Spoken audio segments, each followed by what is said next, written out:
আসসালামু আলাইকুম। এই মুহূর্তে সর্বশেষ সংবাদে আপনাদের স্বাগতম। জীবিত বাবাকে মুক্তিযুদ্ধের শহীদ বলা নিয়ে মুখ খুললেন জামায়াতের এমপি।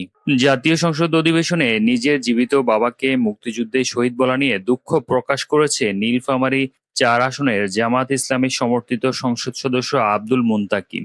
রোববার ১৪ই জুন সংসদে বাজেট অধিবেশনের বক্তব্য শেষে সময় আব্দুল মোতাকিম তার পরিবারের ৪৭ জন মুক্তিযোদ্ধার থাকার দাবি করেন। সংসদ অধিবেশনে এমপি মুন্তাকিম বলেন, আমার পিতা ৭ ভাই ৪ জন মুক্তিযোদ্ধা, আমার দাদারা ১৯ জন ১১ জন মুক্তিযোদ্ধা, আমার মা মুক্তিযুদ্ধের অন্যতম সংগঠক। তিনি দাবি করেন তার বাবা ও দাদা মুক্তিযুদ্ধে শহীদ হয়েছেন। এদিকে তার নির্বাচনী হলফনামায় দেখা যায় এমপি মুন্তাকিমের জন্ম ১৯৮১ সালে, অর্থাৎ মুক্তিযুদ্ধের প্রায় ১০ বছর পর। মনোনয়নপত্র দাখিলের সময় তার বয়স ছিল ৪৪ বছর ১১ মাস ৪০ দিন। ১৯৮১ সালের ১০ই জানুয়ারি জন্ম নেওয়া একজন ব্যক্তির পক্ষে শহীদের সন্তান হওয়া নিয়ে সমালোচনা শুরু হয়। এছাড়া তার বাবা আব্দুল কাদের সৈয়দ এবং মা মুসলেম বেগম দুজনেই বর্তমানে জীবিত আছে।